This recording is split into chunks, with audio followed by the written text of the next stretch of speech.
Subculture Talk. I am your host, Pat626. I host Subculture Shock on Twitch Sunday nights at 10 p.m. Eastern. And I play a lot of goth, industrial, darkwave, deathrock, EBM, synthpop, and postpunk. And, you know, people ask me, Pat, why do you always list all those genres? And it's because there's just so much great music out there. But every once in a while, a band comes along that can't just stick in one of those genres. And one of those bands is Josie Pace, who have been playing for a few years now. And tonight, I've got Josie in the virtual studio. How's it going? Hey, how are you? I'm doing well. I'm doing great. Thanks for agreeing to be on the show. Of course. Thank you for having me. I always have to comment on I get a variety of atmospheres that I feel like just work with all the different acts that I'm interviewing. And this have just got like spooky lighting. I know that you and Ken took a while setting it up beforehand, but it looks real good. It wasn't as spooky like 10 minutes ago when the sun was actually still up, but I like the spooky vibe. So what you're telling me is that you actually commanded the sun to set for your interview. Exactly. I do that every night. It's my job. Well, impressive. Thank you. That, you know, considering I just had an interview with Neon Apocalypse last week where they have sun at midnight right now because he's in Sweden. Maybe you could visit them and, you know, do a little work over there. I could totally do that. Play a show while you're at it. That'd be sweet. I would love to play a show over there. It's coming. I hope so. Well, Josie, normally I like to start off these shows with what I call the supervillain origin story. Oh. So, just how did you get into dark music in general, like listening to it and then later on into performing it? Well, I guess just the teen years were hard. They're hard on most of us, so that kind of just spawned the emo side of me. I was definitely an emo kid when I was younger, so that's where it kind of started. But I always had a love for like the scene, emo, goth type rock and roll and music, so I just figured that that's, you know, what I would do. And I started writing songs really young, and the way that I wrote was more poetic based, which lends itself really well to the dark and gothy aesthetic type sound. And when I started working with Ken, he had introduced me to, I point over here like he's not here. He's like the voice in the background tonight. I'm like so used to having him here. The voice of God back. Well, I started working with him, and he had introduced me to a lot of bands that I didn't know of, like New Order and Ministry and Revolting Cocks and stuff like that. So that kind of lent itself even more to the dark aesthetic type of music. And even the way I dress has always been, you know, studs and rivets and the punk dark look and everything. So, and the hair, of course. So that's kind of how everything started with that. Yeah, it's actually kind of a bummer because of the Zoom window size versus the size of the broadcast. I had to choose, there we go, between getting your jacket and your hair on screen. So I can just lean back like this the entire time. Just chill back during the interview. Just gonna... Hey! So you knew that you were gonna, it sounds like from an early age, that you wanted to perform just dark music, goth, industrial, etc. How did this project specifically come to be? It sounds like you and Ken just like kind of met and hit it off. Yeah. Before, well, I hit him a lot, but just with the bullwhip, because otherwise he doesn't work. Yeah. Gotta get him to go somehow. No, before I had met Ken, I had played guitar and sang in bars and everything all over the place. And unfortunately, it was all covers and like oldies and stuff, which I love oldies and everything, but I definitely wanted to be performing my own music that I've been writing. And I was kind of categorized as alternative folk rock because of what I was doing for years and years in these bars. And I met Ken, and that was when like Taylor Swift was really getting big and the girl with the acoustic guitar type thing was really prominent in the scene. And he suggested that we just start a band with no guitars and just synths and live drums and have it be an electronic rock sound. And I was totally for it. And that's kind of where the rock and roll aspect met the industrial goth aspect, because we wanted to be obviously the dark, but keep it a little bit more mainstream with the rock and roll and the writing style that we do. And we always say that it's like Depeche Mode with the lyric style of the Eagles, because I was totally into the Eagles when I was younger. And I think that's the classic rock is where I got a lot of my writing styles, and all the poetry and Hamlet that I used to read and still do read is really shaped the way that I write songs now. Well, that's interesting too, because you're taking something that is fairly either conventional or in some ways unconventional, because a lot of like poetry and even Shakespeare, even though it's got a lot of form to it, some of the best poems out there have the form without even making you hear it in your head. You just read it like a sentence. And then you come along with stuff like synthpop, which is very much four on the floor and just very like cut and dry lyrical spaces. And you're not doing that. There's a lot of lulling in and out, a lot of like dragging the sentence on through multiple stanzas. So that belies a bit of a classically trained background, but also then you take that and you spit it in people's faces, very rock and roll style. I like to spit it in people's faces. Yeah, which I think is just that. But at the same time, so I was noticing on your Bandcamp page, you have a live acoustic version of Underestimated on there, and while looking at that, I realized I read about how even now with like the full band and the synth and everything going, a lot of the songs are still written on an acoustic guitar. Yes, every song is written on the acoustic guitar before we go into the studio and transpose it into an electronic or industrial sound. And we both decided to let people in on the secret of how we start writing the songs. So we had started doing the acoustic videos of the songs that we had released, and they kind of gained some traction, and we just decided to keep going with it. And that's when we did the Underestimated video and kind of made it a step up from what we had been doing before. But we always love to go to like record stores and radio interviews with like the acoustic guitars in the back pocket and just kind of whip out a song for them. And I think that's what's missing in the electronic and goth scene right now, because a lot of it is dance music, and there's nothing wrong with that. I love dance music and I love dancing, but I think we're missing the bands in our genre right now that play and that produce music from an acoustic instrument. So it's interesting that you say that, because actually this is becoming a common theme that I'm having in these interviews. Like I have people that started off on guitar or piano or bass, and like and they're like, yeah, when I go to write a new song, often I still go back to my guitar or my bass or whatever, and play on that first. Even if it's going to end up being this synth pop dance track.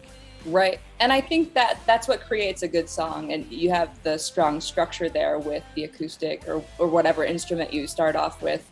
If you can strip it back down to whatever instrument you have, I think you have a really strong song no matter what. And it can be changed into whatever genre you want it to be in. Well, so how does it happen then? How do you get from an acoustic guitar, because even like the most intense acoustic guitar tracks are still going to be limited in just how much presence they're going to have, and so how do you go from that to songs to put steel toes in people's faces to? Well, Ken pretty much just reads my mind. Okay. Shut up over there. I guess when we start working on a song that I have written, he asks me, what do you hear because we've been working for a few years together and we kind of know what direction we're going into.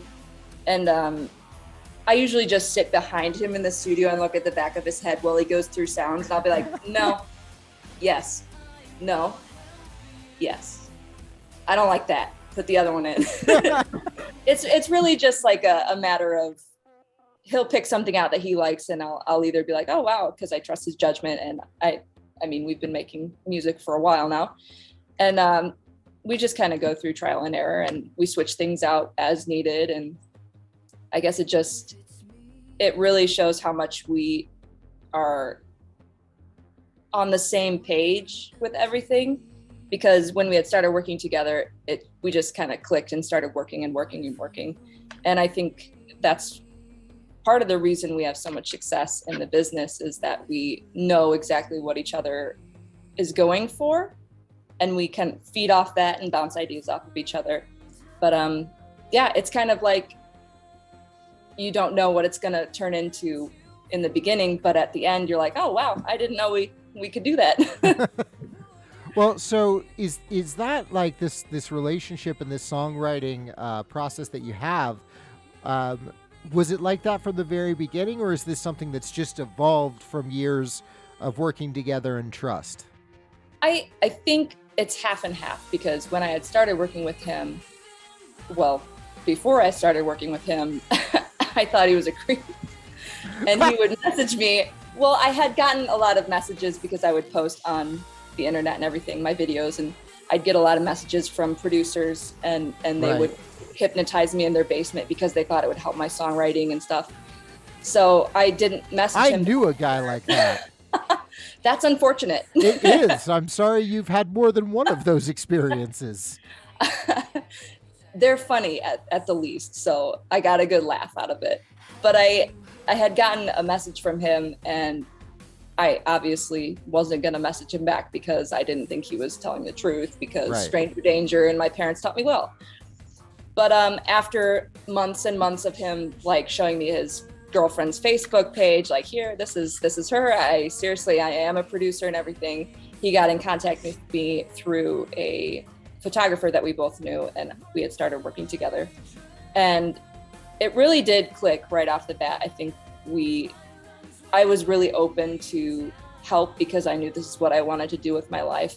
And I think he let me take the reins on like where I wanted to go with this and what I was wanting to do and what kind of sound I wanted. And he kind of just fed and like gave me ideas, and I would say, yes, no, I don't like that, I like this. And that's how we got the no guitars band thing, which is kind of a joke now, because we always say whenever someone asks, when are you going to put guitars in your songs, we just tack a year on to not putting guitars on the song.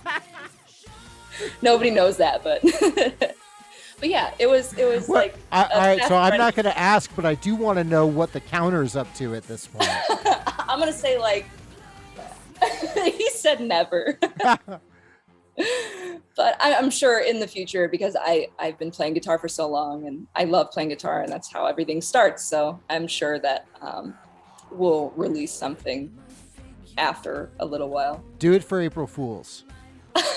Do it next for year, April Fools. Yeah. Do it on April Fools. Take it down on April 2nd and deny it ever happened. We got to cut this from the interview. No, it's even funnier then, because everyone will go back to it and like, wait a minute. Like, no, you talked about this. I don't know what you're talking about. Who's Pat626? That's not even me. Who is that? Pat626 sounds like a creeper name. Oh my god. What sort of self-respecting goth likes Lilo and Stitch? You're making shit up, all right? I love Lilo and Stitch. That's because you are a woman of wealth and taste. Wealth?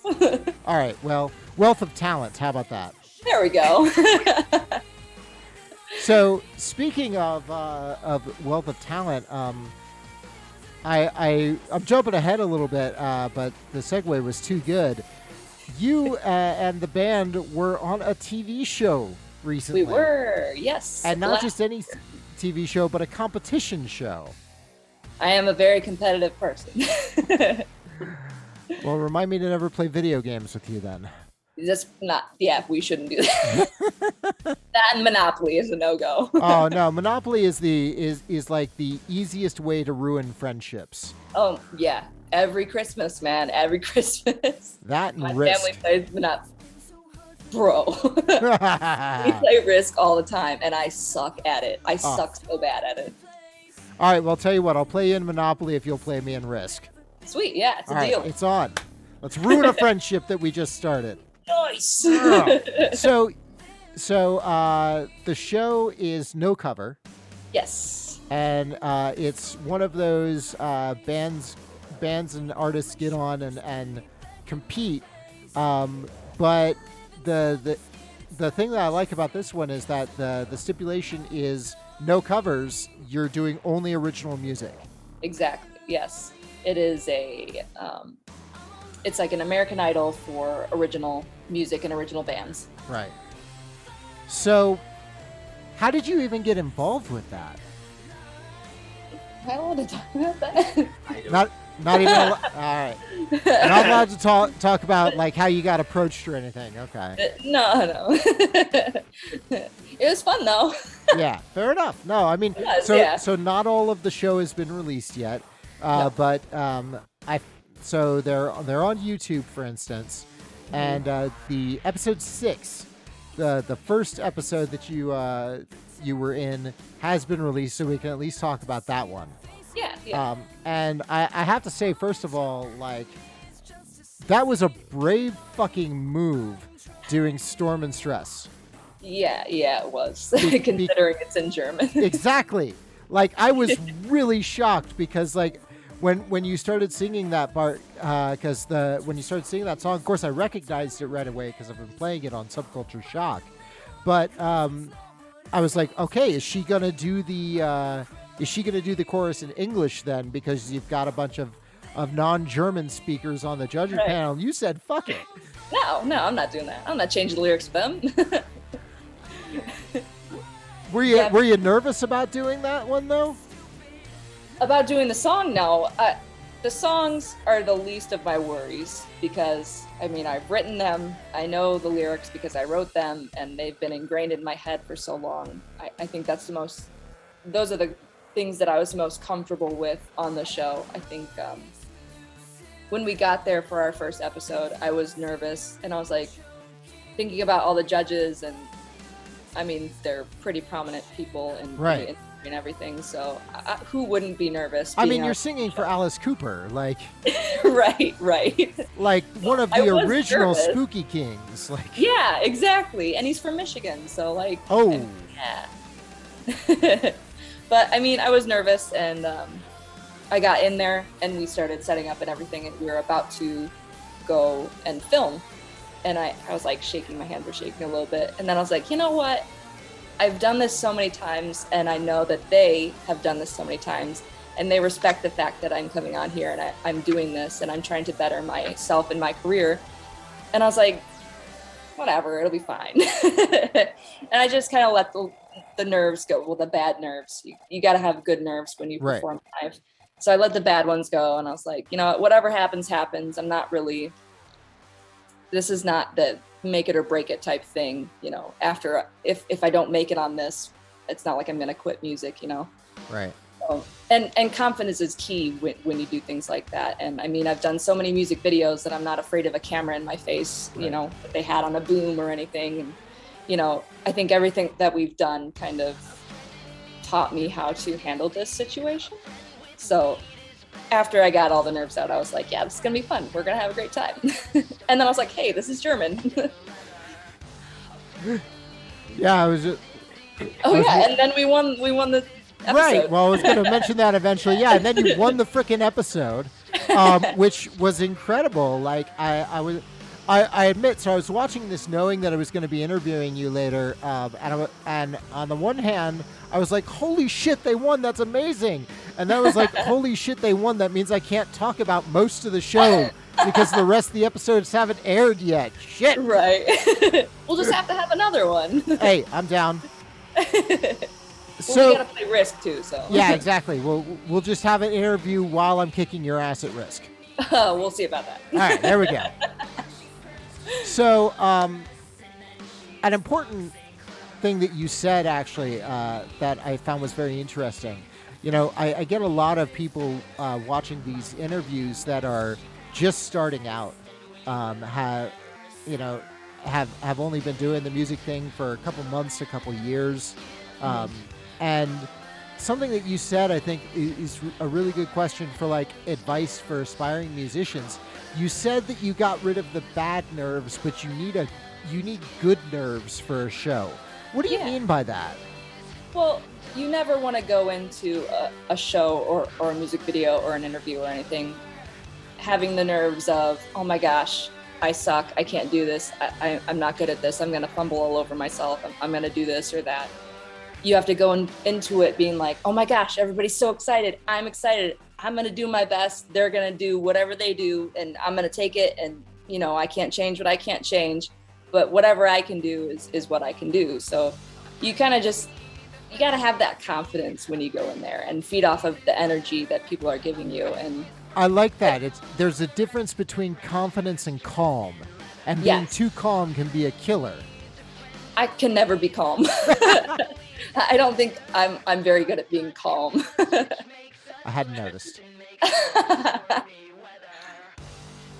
So yeah, and so that would be then why, you know, you've got this, like, one thing that the judges pointed out with the whole band really is that you have a lot of presence, you have a lot of energy, you've got your own attitude. Is that something that came naturally once you started making this type of music, or was that something that you also had to craft a little bit? I mean, I was always the rebellious one in my family, so I kind of grew up, you know, this way, unfortunately. Well, fortunately for us. Fortunately for you, unfortunately for everybody else that had to deal with me. But it's always like a thing that grows with you. Like, obviously, my first music video isn't as great or as confident as my last music video, and they never will be. I'm always going to grow and learn from what I do, and my attitude will just get worse and worse. Do you think, I mean, so you didn't come in, it sounds like you're just kind of using your natural attitude. There's not like, you're not trying to necessarily make a specific statement with your presence, or is your natural state also a statement? I think my natural state is also a statement. I just I try to be as much of myself as I possibly can, and I don't like people telling me what to do or what to wear or how to act or anything, so I just grow into myself every day, because, you know, some people are born a little bit introverted or kind of have a shell, and I used to have a shell, and I used to be worried about what people thought of me and everything, and then I was like, you know what, who cares? I don't care, so I'm just gonna be me, and if they like it, they like it, and if they don't, they don't. So it's nothing on me, so I'll just keep doing it. And it's gotten me this far, so.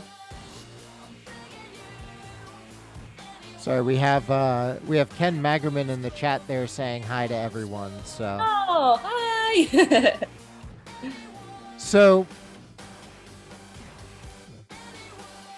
would you say then that this is just the musical expression of yourself then? Yeah, I'm definitely someone who likes to express themselves through clothing and music and hairstyles, obviously. But okay.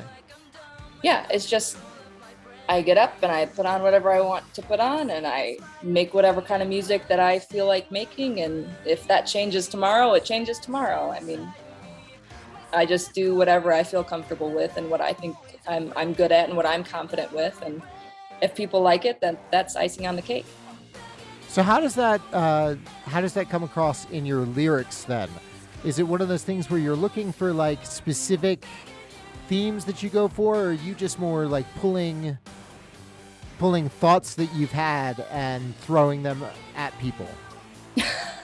I definitely just pull from whatever I'm feeling. All of my songs are very personal, and that's one of the reasons I write in such a poetic format, is to let the reader or the listener kind of create their own storyline or their own scenario and what relates to them best. So it's not like I'm going to go out there and be like, I like this and you like this too. They can take whatever they want from the song and relate it to their lives in whatever way that they feel it relates to their lives.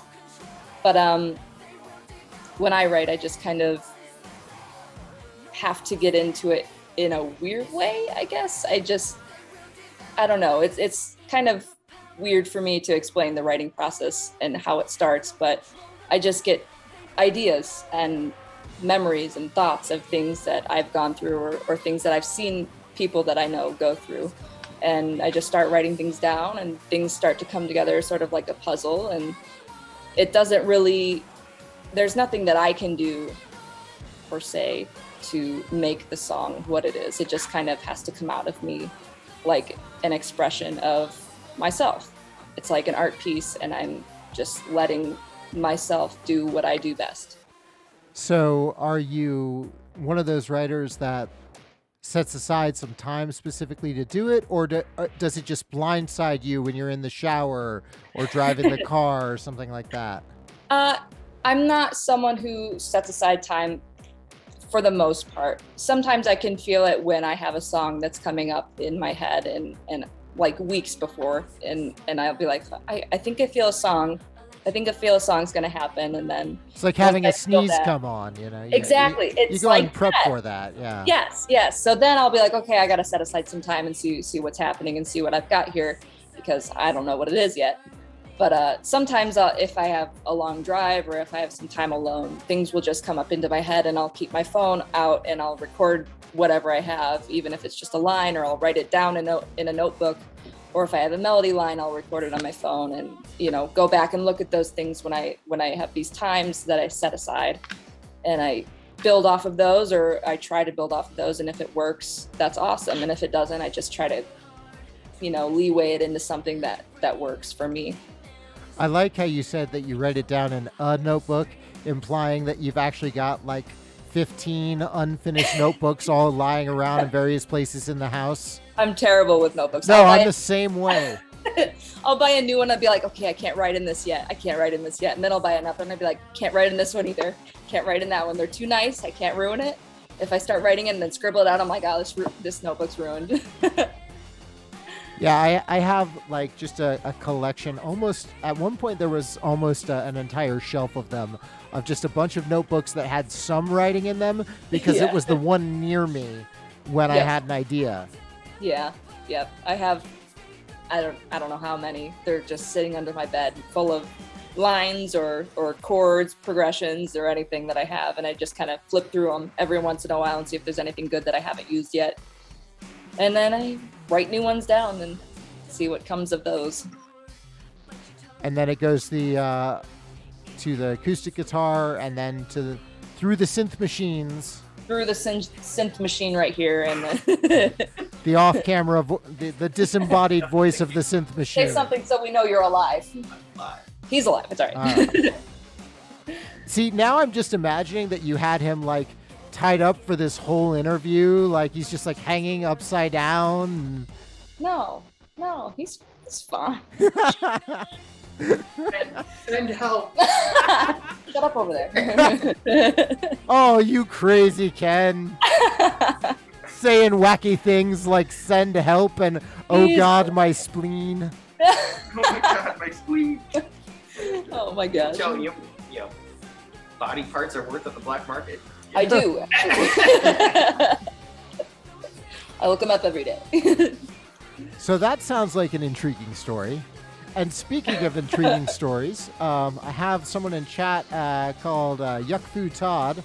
Oh, hi, Todd. Who apparently says you especially know him as Baby Hands. Yes. So some baby hands. that is a story.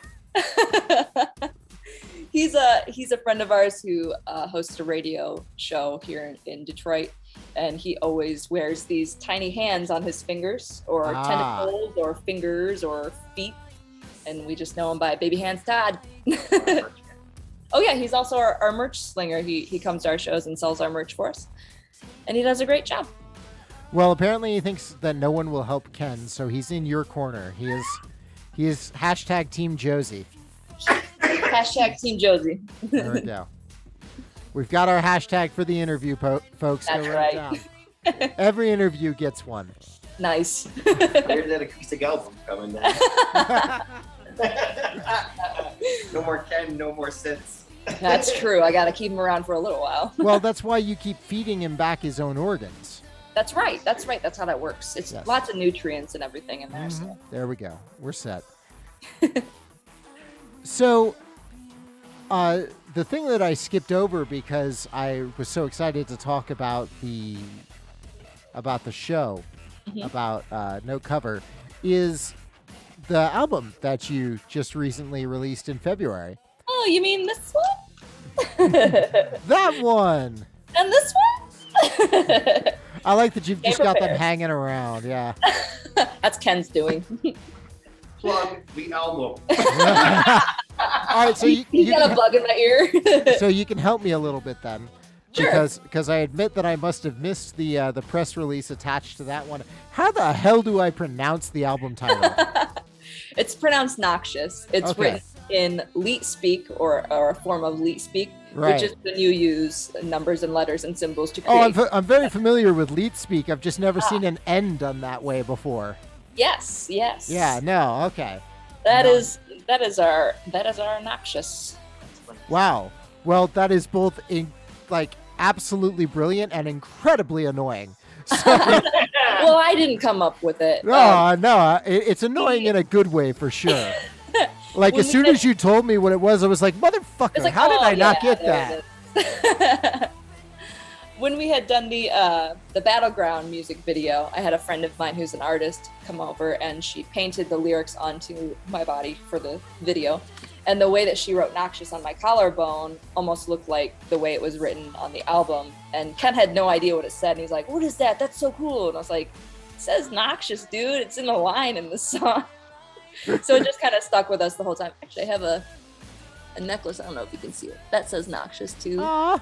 That's kind of like our logo now and our brand name, Right. I guess. So we used that for the album title.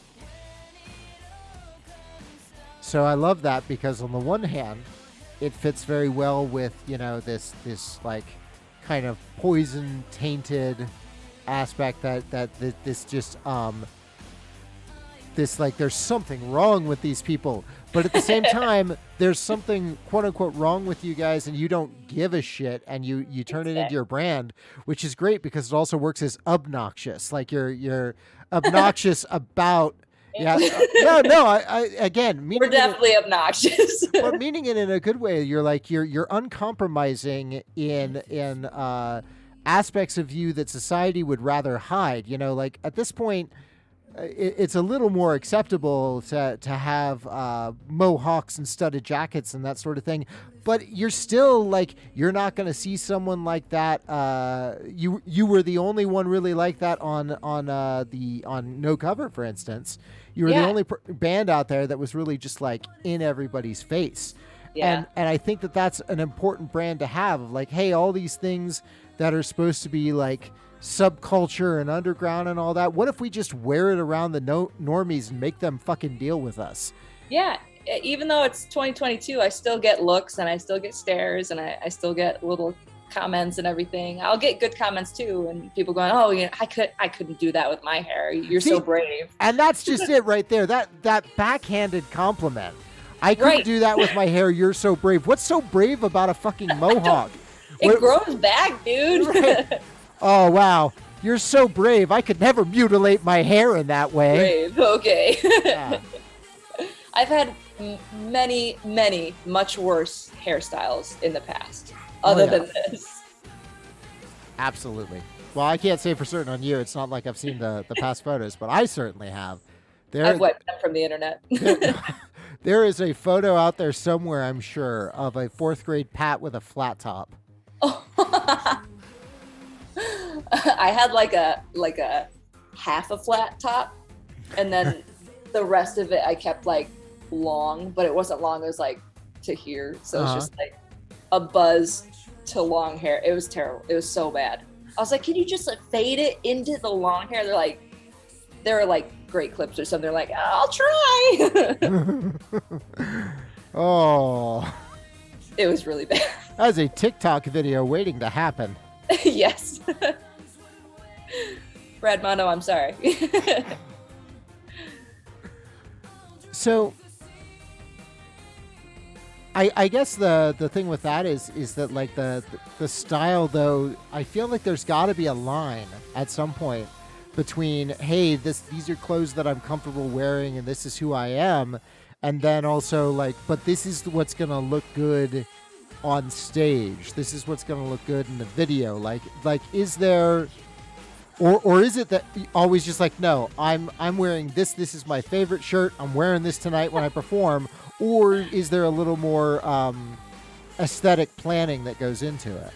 We plan all the outfits for everything we do. More than we do music. He said more than we do the music. It just, I feel like music comes quick. Yeah. The look is just as important as the music is, because you want to grab the listener or the viewer or whoever it is. But for like live performances and outfits I pick, I love going the extra mile and picking like the most extravagant, avant-garde, like weird outfit I can find. So it's not a problem like, oh, this is my favorite shirt. I don't think I would wear my favorite shirt on stage just because it's got a bunch of holes in it and there's no sparkles and there's no studs and it's not fun to look at.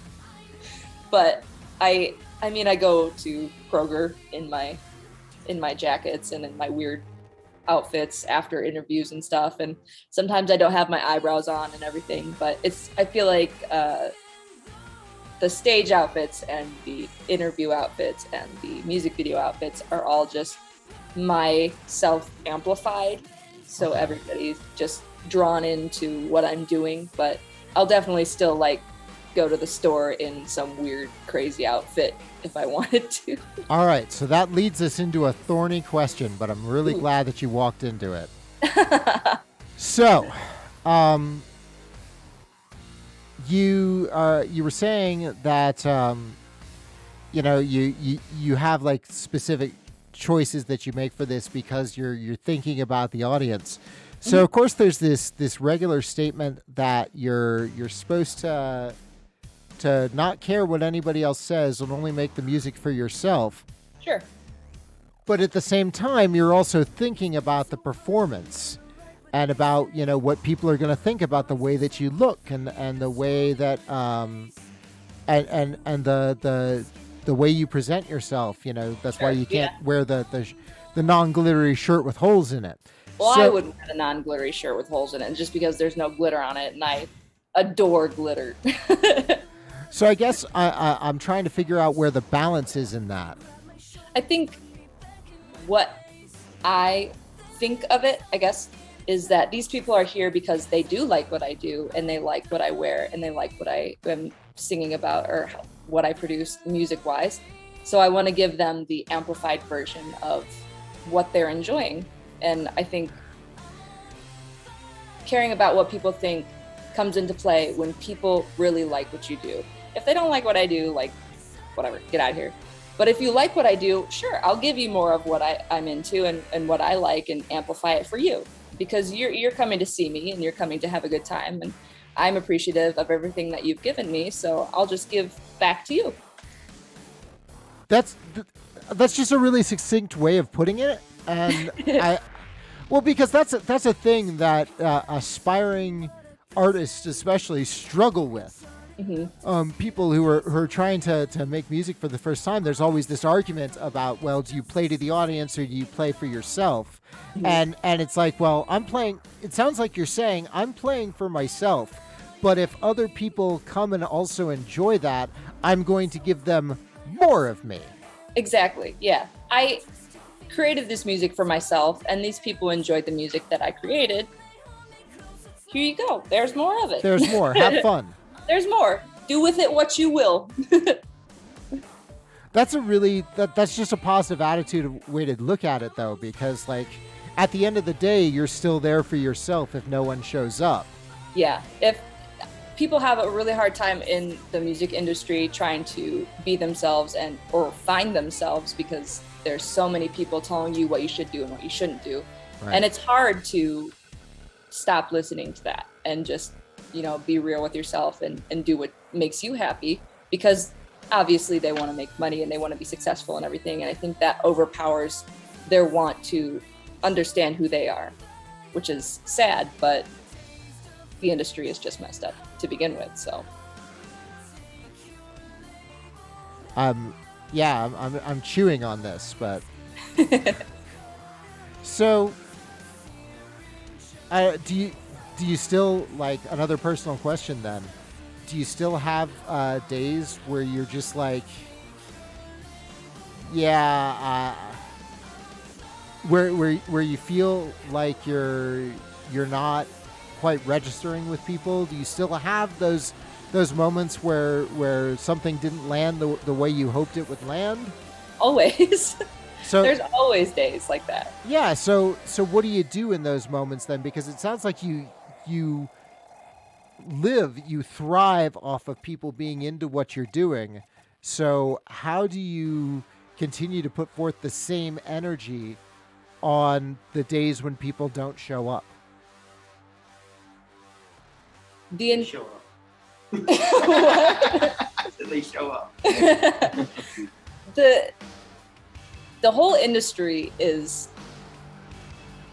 very negative to begin with, and people will comment terrible things on your videos no matter what you do, and they'll send you messages that are just hateful, or they'll tell their friends that I suck or whatever.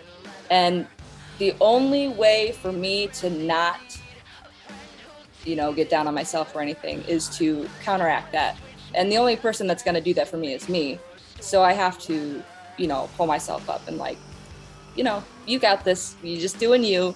People will find it, people will like it at some point, and you just kind of have to be there for yourself instead of relying on others, because I don't know anybody across the internet who's watching my videos in Oregon or whatever, and I'm not going to rely on them for my happiness. So I just gonna do what I do, and if they don't like it, whatever. And there's always days like that, and there's always days where I don't do as well pulling myself up, and I don't tell myself it's okay. But you have to keep going with that, and you have to keep fighting those thoughts, because there's always going to be that one person who comments something nasty on your video. So is that what you mean by the music business being negative as a whole? Is that there are more of the assholes out there than the fans? Oh, there's always trolls on the internet because they think they're tough shit, man. They think they're the coolest person on the planet if there's a computer screen between you both. The business part. The business part is... It's like, we love everything you do, now change. Yeah. The business part is, we love everything you do, and now you need to change it all because it's not going to work. Like, okay, I think. I mean, that's the same as you're so brave to have that hairstyle. Like, exactly. It's the same fucking comment. Yes, it's just right in the face. Yeah. We love what you do. Never do it again. I love this. Stop. We had plenty of record company conversations over that. Yeah, You record guys are companies amazing. are... This is awesome. Now let's change everything. This is amazing. Will you play the banjo? Wait, what? I don't know how to do that. The typewriter again. Although I do believe there need to be more banjo players with mohawks and studded jackets, though. Oh, definitely. Yeah, the world could do for way more of those. Yeah. I think it's a better place. You just don't want to be one of them. Banjo's not my thing. I'll listen to it. I'll applaud you for playing it. I will not play it. I don't think my next song is coming off of a banjo. Ken wants to cover the song Rambling Guy. By who? Steve Martin. All right, there we go. Let's I'm go. a rambling guy. What? Doesn't he spell it? Yeah, R-E-O-D-O-I. Apostrophe. All right, nope. It has to happen now. It'll happen. All right. It'll happen. I'm waiting for it. That is my DJ request. You better be ready on April 1st next year then, because it's gone April 2nd.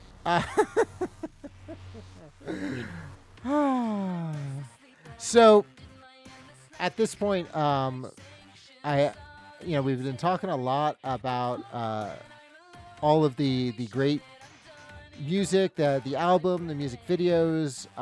So where can I find all this stuff? If you're looking for one centralized place, you can go to josiepace.com, or you can find me on all the socials. I'm on Instagram and Facebook, and I think I'm on Twitter, and I'm also on Tumblr, but nobody's on there. And I'm on TikTok. I tried to find you on Twitter, so you're going to have to tell me what it is, because I tried typing Josie Pace in there and it didn't work. So I think it's Pace Josie. Okay, for some cool. reason, because I wasn't the first. Well, I'm also on YouTube. Well, yeah, and that's where we've got all of the music videos. Yes. And I know that things are still kind of wibbly, what with the never-ending pandemic there, which is the fourth never-ending story movie, and definitely the least popular one. Very. But do you have any plans for live shows in the future? I have a lot coming up, actually. The first one coming up is June 24th with Icon for Hire at the Crowfoot in Michigan, in Pontiac. Okay. And then I have July 1st with Wingtips at Small, right? I love Wingtips. Yeah, we're playing with Wingtips. I'm excited. I've heard a lot about them, and I'm excited to play with them. It's my first time playing with them. And then I'm doing something called Taco Fest in Royal Oak. It sounds funny, but like, dude, I love tacos and margaritas, and also playing a great slot on July 4th for, the 4th of July, obviously. But we've got that, and then I've got July 22nd, I'll be doing a live performance with Don Was outside the DIA in Detroit, and we're doing a tribute to, well, not really a tribute because he's still alive, but to Iggy Pop, and I'll be singing 2 Iggy Pop songs. Oh, his birthday celebration. Yeah, 75th birthday celebration. Legendary producer Don Was, Josie Pace performance with Don Was. Yeah. If you're not familiar in the industrial goth world, Don Was is, he's won probably 30 Grammy Awards and produces everyone from. So this is not a small deal then. No, I think it's going to be televised as well. Yeah. Awesome. Super cool. Yeah, so everybody can watch that one. And then the last one I have coming up right now is July 15th at Smalls with Twin Tribes as well. Love them as well. Yeah. Well, if you're ever in this neck of the woods over in Virginia, you should let me know. We will be at some point this year, but I can't talk about it yet. More details coming soon. I swear, it's like someone went over this interview with black highlighter. I know, it got so dark in here. Josie Pace, the government secret. You got to put that like weird thing over my eyes then too. Actually, I think I have glasses like that. Well, now you know what you're wearing in shows from now on. Yeah, every time I do an interview, I'll just put those on. Why does she do that? Blame that Pat 66 dork. Wait to write a book, man. You're gonna write a book? Yeah. Keep all the secrets. So we could tell everything if we could, but I'm not. I won't tell any of my secrets. Well, I'm just saying, I was talking about like I'd love to talk about our fall tour, but yeah, we'll talk about that soon. The contract into, so yeah. See, I just have all of these neat questions I have, and it just turns out that it just constantly comes back. Answer forbidden. Access denied. Yeah. It's like interviewing a Magic 8 Ball. Oh, dude, yeah. Mr. Keep fans more, intrigued. Josie Pace, the most mysterious band I have interviewed this season. Yeah.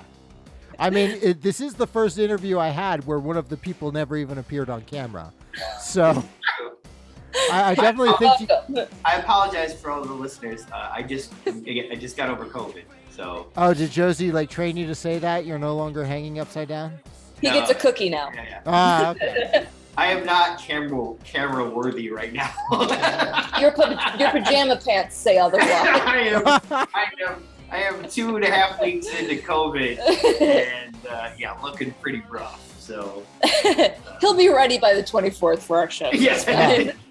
I actually ended up taking 2 weeks off of doing the show because of COVID, so I totally understand. Oh, yeah. I sounded like butt, let alone how I looked. Oh yeah, it's not fun. Be careful out there, kids. Now he's my grandpa. Get off my my lawn lawn. too. All right, time to take his teeth out. Give me your dentures. We could go into a story about that, actually. Okay. Well. Well, Not that I have one or anything. You have something like that.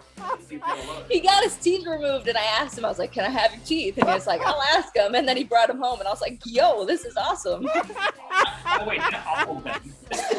Just one. I said it. I said I had my teeth removed. Not all of them. I had one removed. You've had a few removed, but I only have one. But yes, I still have it. that is both adorable and terrifying. That's right. It's what I go for. It's in a jar somewhere. I was not prepared for this interview, apparently. That's what makes it fun. Well, thank you both for joining me tonight. Yeah, thank you. It was my pleasure. And if you're watching live, stick around because the Afterparty Mix Show is up next. I'm going to start with a track from Josie Pace and then see what sort of beat match set evolves from there. It's always a surprise, especially for the person behind the decks. And Jasper will once again be drawing live on stream, so we'll get to see what sort of art he's making tonight. If you are watching on YouTube, well, I think that we mentioned there's a Josie Pace YouTube channel. So go watch those awesome videos. You can also watch all of the current episodes of No Cover. And episode number 6 is the one that you guys are appearing currently. Yes. Yes. Who knows what other episodes they appear in. They're not out yet, so I have no idea. We should appear in 2 more episodes. 2 more. Okay. We can give you that one. I don't know which one's up. Okay, Yeah. fair enough. But we know there are 2 more. Okay. And So- there'll be one voice from beyond, just a sneak peek for all the audience members. The next episode should be us doing a one-on-one with Alice Cooper. Oh, I'm excited about Boxing that. match. No, it's not boxing. We're talking about losing a teeth. 75-year-old man. I can totally take. You know what? But I bet he fights dirty. He probably does. He's actually a really sweet guy, but yes, during the show, they split up the winners and they had mentors sit down with them and at a really swanky Hollywood Beverly Hills hotel and Sweaty. and mentor the band. And our mentorship wasn't much more mentorship as it was Having a conversation. just having a really cool conversation with Alice Cooper for a couple hours. I'm sure they'll weed it down to about 5 minutes, but That's still really cool, though. Yeah, it was fun. That's put a feather in your cap for that one. Yeah.